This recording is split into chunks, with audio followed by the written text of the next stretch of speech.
In a place full of dark heads, I stand as a grey head.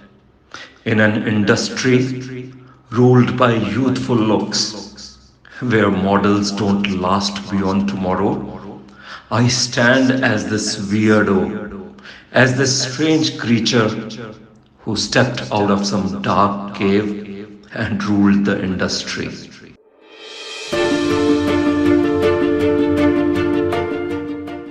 Namaste, Dinesh ji. Namaste ji, कैसे हो आप? How are you? So good to see you. Good to see you too. So nice to see you finally, Peter Fox of India. Dinesh ji, आज के 2020 साल में दिनेश मोहन जी क्या stand करते हैं as a personality? I have, since I entered this line and even before that, becoming a model and an actor, when I had reclaimed my life and regained my health and lost the weight and had overcome the medical issues, I had decided that I will always be true to my own core. Nothing now will ever change me, my perception of life, how I want to lead my life. So I remain true to that. Try to remain very much grounded and with extreme honor and gratitude, I hold the position of being a motivational figure. That is how people perceive me. And I'm extremely grateful, and I try to be true to that position only, not as a model and actor, but as somebody who is associated with motivation and inspiration. I hold that in utmost respect. So let's go back in the past and tell us about your childhood. Where were you born, and your upbringing, and some nice naughty things you did in the childhood up to your college journey. Yes.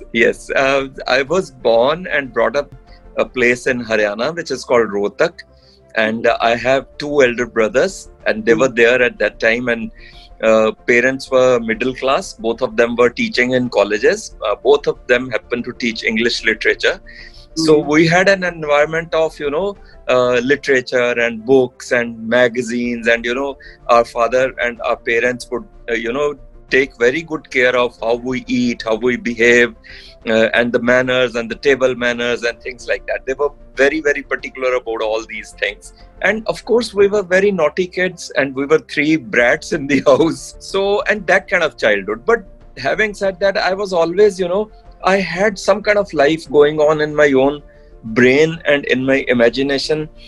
In a way, I was very different from the rest of my siblings. And like that, I spent my childhood, in my own world, and introvertish, and connecting with people wherever it was necessary. But I am an introvert, a huge introvert. So this is how I spent my school days. And your first job started where were you posted? Could you tell us more about it? Yes, I was posted in a small town in Haryana in college to teach English to students who were, older than me in age. And yeah, because I started teaching at the age of 20, which is so young. God. Yeah, the moment I passed out, I was brilliant in academics. The moment I passed out, I was offered this job, and I took it up, and it was a government job. So, but it was very frustrating because I would put on my jeans and my t-shirt to the college, and the students would be in, pants and shirts, and the principal of the college would tell me, "You are too casual for this job. You have to look like a professor." And I look like a model instead of a professor.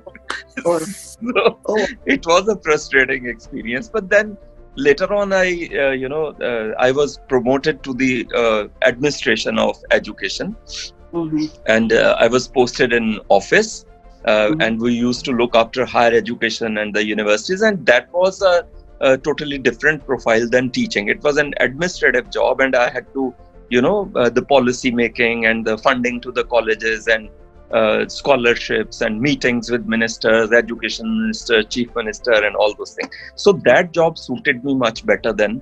So I spent almost 24 years in the office looking after the administration of education.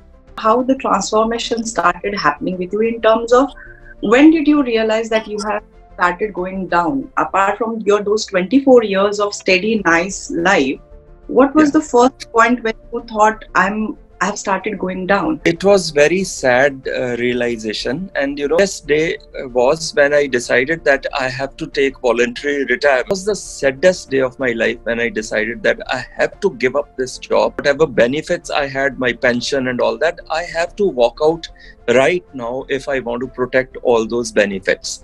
So, and that day I went, felt totally dejected and defeated in life. So. Yeah, so that is when actually the depression started kicking in. I'm sorry that you had to go through those dark phases. But when you decided to leave everything behind and start from scratch, were you still going through this depression problem? And what happened next? Tell me more about it. I moved over to Gurgaon, where I presently stay with my younger sister, youngest in the family, and her husband. So then slowly I started realizing what all I have lost in life, from where I started. We were so, happy-go-lucky kinds. We were brought up in that manner. And where have I ended? I owned nothing at that time. Not even a single penny in my bank account and things like that. Yeah. So all these things affected me, and I would see everybody going out for shopping and being with families and, being happy and joyfully going around. And here I was, every second person I would feel threatened from that they may not be here to catch hold of me and, may not come and spread a bad word about me. And I was practically trying to run away from my past because I was so oppressed during that time that everything for a very long time bothered me that, okay, I'll again be put in that situation and, I'll again be laughed at and jeered and, made fun of and insulted. So it was a very tough time, which led me to be a total recluse, and slowly I refused to step out of the house and, and of course there was psychiatric treatment and all the medications for depression and and then there was weight gain, and then it led to I had a severe bout of vertigo, and then loss of motor functions happened, and then diabetes happened, and it was piling up, and my medical record was going off the roof. So many files, and no hospital left, no doctor left. I would be there everywhere and trying to find some cure for my why am I so unhappy, why things happen to me the way they happen, and normally how depressive. And of course I tried to commit suicide also during that time, and but luckily I have a good support system, and they didn't lose their cool, and they were very supportive, and they always made sure that I have company, and they always took me out with them, and one of them was always with me. So somehow I survived that. How long did this depression phase and all over this mental health problem? For a long time. The cures started setting in, whatever therapies I was taking and all that. The effects started setting in late 2013. When I could, I started regaining my health. Of course, my brother-in-law helped me a lot. He would motivate me.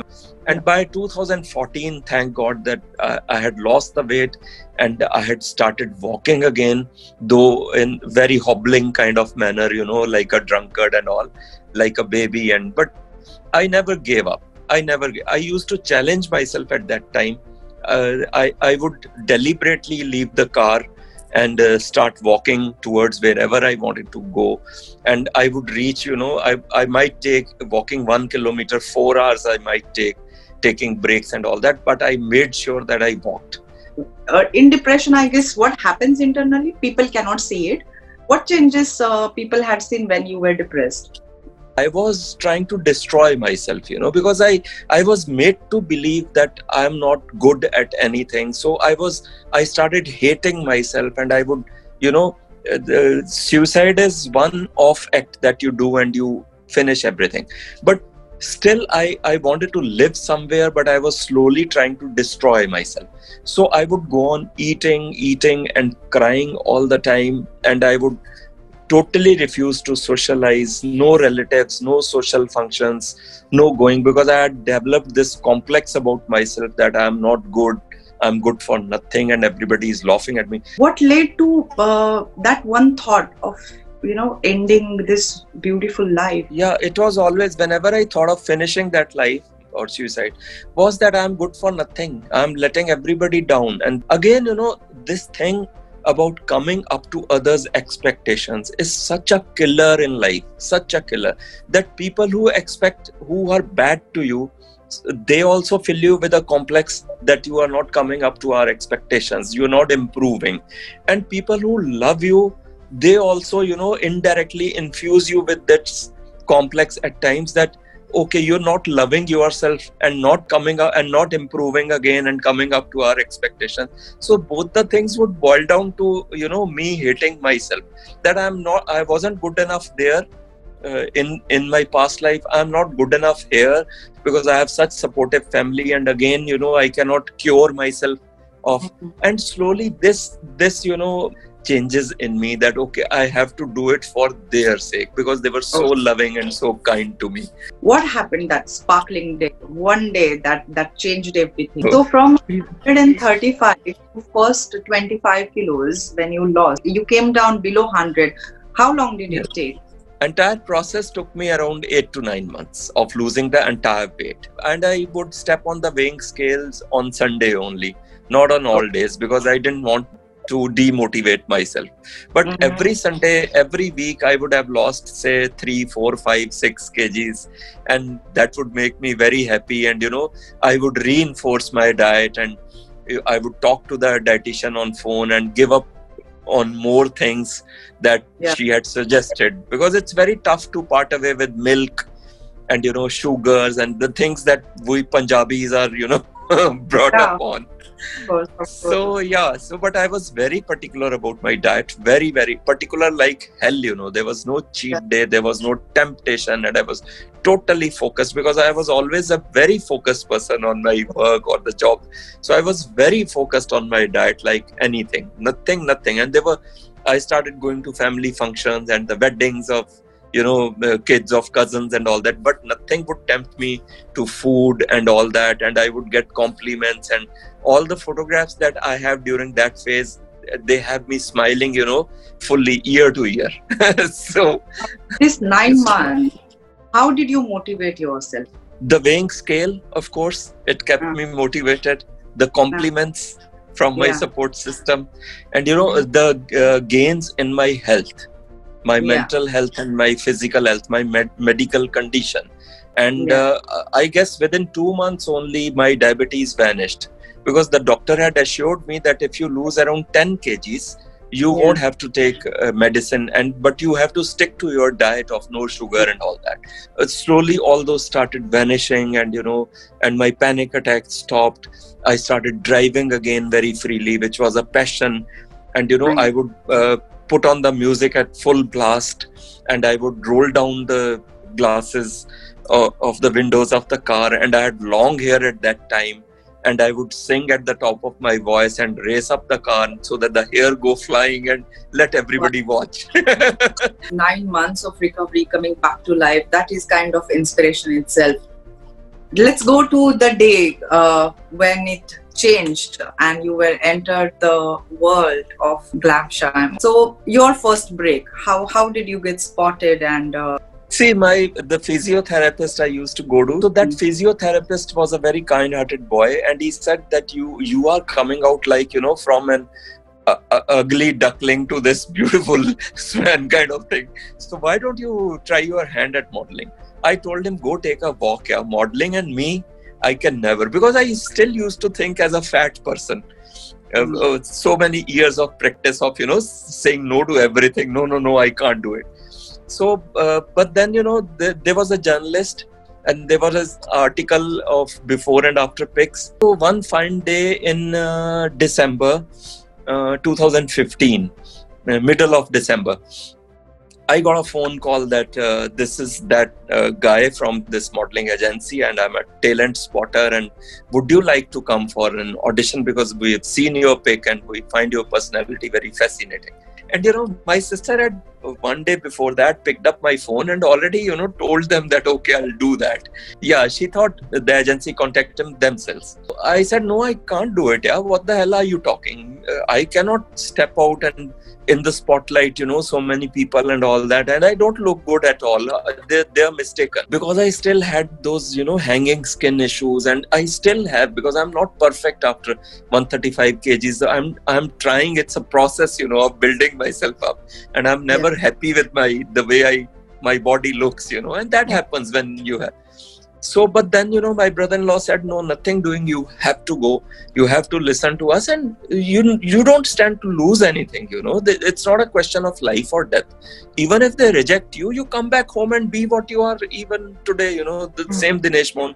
So next day he took me for that audition, and and it's a well-known fact, and it did happen. I may sound very repetitive. The moment I stood under the spotlight and the spotlight was shown on me, when the lights were switched on, I actually felt that this is a white light coming down from the heavens, bringing some kind of message for me. I'm sorry, I'm becoming very emotional. So that thing happened, and they promptly, they told me on the spot that you are selected. So on 15th January 2016, I was out hunting for a party place, because my birthday was on 16th January, the next day. And I get this call from the agency that what are you doing tomorrow? And my sister said, you have to go. Forget the birthday. We'll have many more. So on that birthday, I had the first shoot where I was projected as the head of this fashion agency with my long hair and my torn jeans and all the funky way that I used to look. And that became viral, because everybody thought this guy actually looks like the head of an agency. Every model present there, and the agency people and the photographer, they were totally zapped. They thought that I was always been working as a model. It came so naturally to me, the camera and the camera angles and the kind of importance that I got, it went to my head right there that, okay, I'm this model. Rising from your ashes on 16th of January 2016, on that birthday, what an coincidence, I must say, Dinesh ji. Yes. And then how was the response? People who were naysayers, who were putting you down? So could they really believe in it, or could they still compare you with that depressed man and this new? Yeah, it's a very tricky situation, people who are your own, except my brother-in-law and my sister, they had total trust in me that I would be successful. But all the rest of the family, my own elder brothers, were very skeptical. They thought that this guy may not hurt himself again, But I had to prove myself, and I had to do so. I would wake up nights and shoot off emails and, whatever pictures I had. Contacted a lot of people, was rejected from a lot of, this is how this industry is. And I started going to auditions and being rejected, and, but then, of course, you find selection also and success also. After 100 rejections, there is one selection also. And that would always keep me motivated, and I would give my best to that shoot. My first TV commercial that I got ever in my life also had a beautiful story behind it. I was called for audition to this agency who used to cast people for TV commercials. I was made to wait for around 2 hours because the director was stuck up in traffic, how Delhi traffic is. And I decided to walk out, that I cannot sit. But then the director walked in and took a look at everybody who was waiting in line of my age group for that particular profile. And he took a look at me and he called the casting wala and he said, who called this man? He doesn't fit the bill at all. We need a person who can play a poor office clerk. Yeah. You understand? And this guy is rich looking, the kind of skin that he has. And the guy and I was very offended. I told that director, who was a big shot director without taking his name, that see, you guys made me wait for 2 hours. And I would zabardasti come in front of the camera and deliver my lines. You reject me after that, not before that. That I went in the first, because I was the first one to come in. I delivered my lines and that guy was zapped. He said, please send off everybody else and sign him on right now. And that TV commercial happened to be with Hema Malini ji in a place that had taken away my life in front of my eyes, Chandigarh.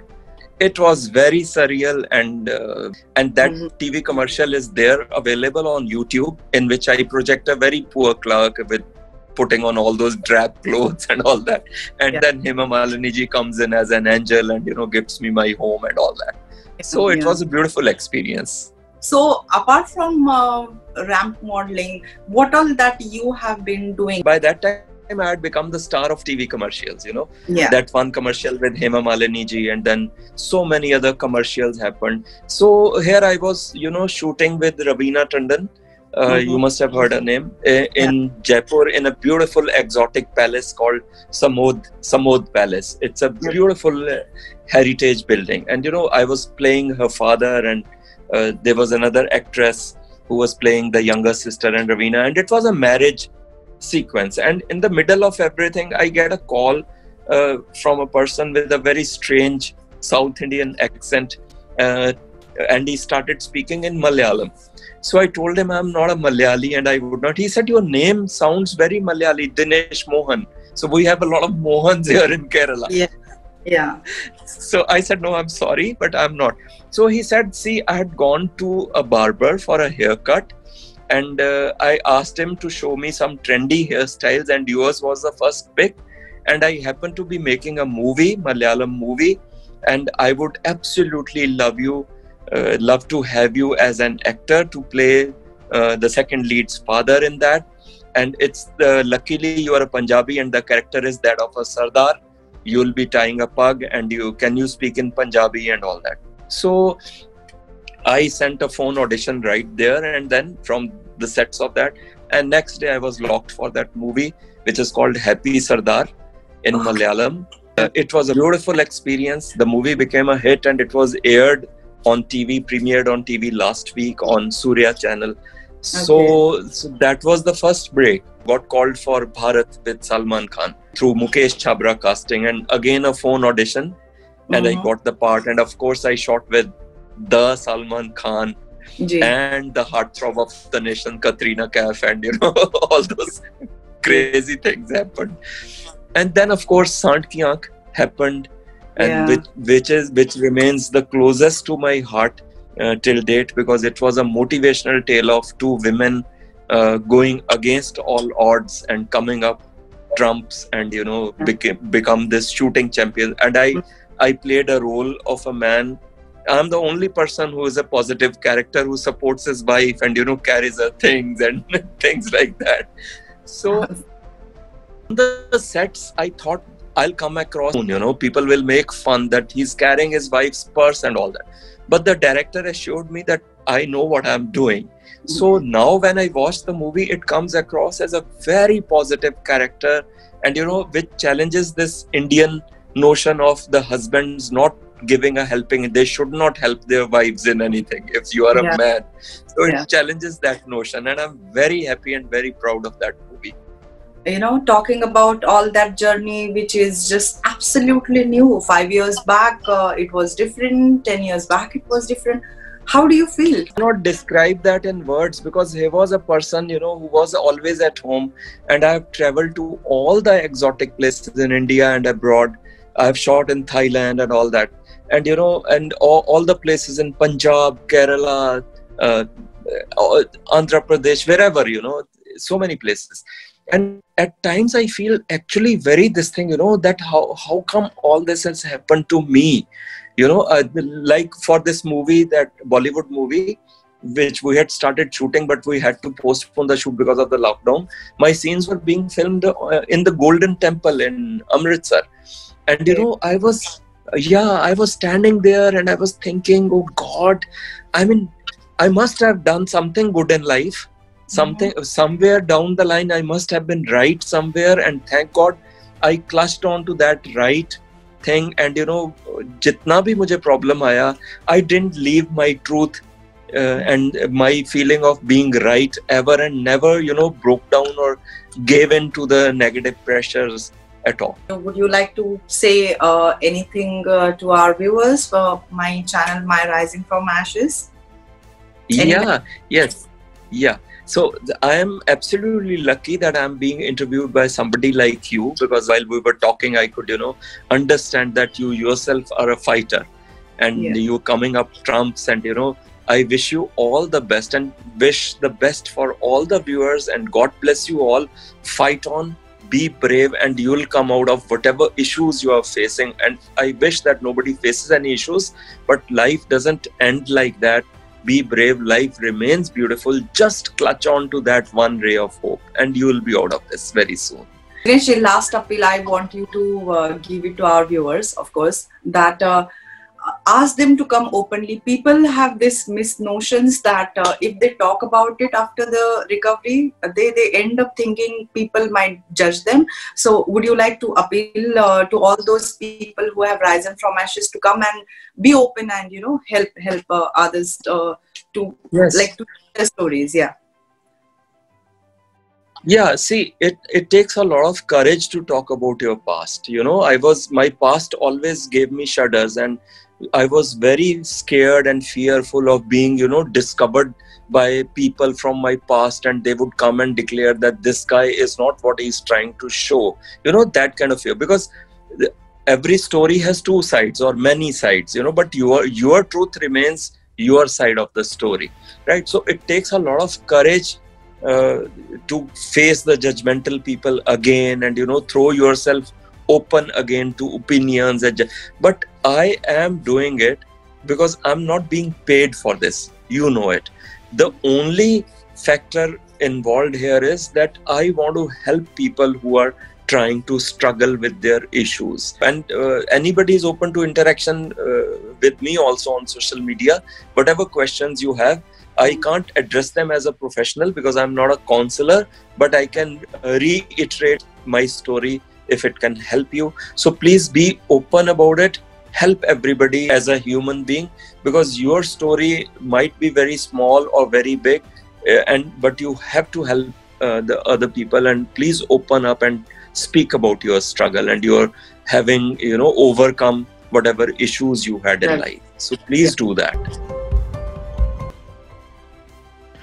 मैं उस माटी का वृक्ष नहीं जिसको नदियों ने सींचा है। बंजर धरती पे पल के मैंने मृत्यु से जीवन खींचा है। मैं पत्थर पे लिखी इबारत हूं, शीशे से तुम क्या तोड़ोगे। मिटने वाला मैं नाम नहीं, तुम मुझको क्या रोकोगे।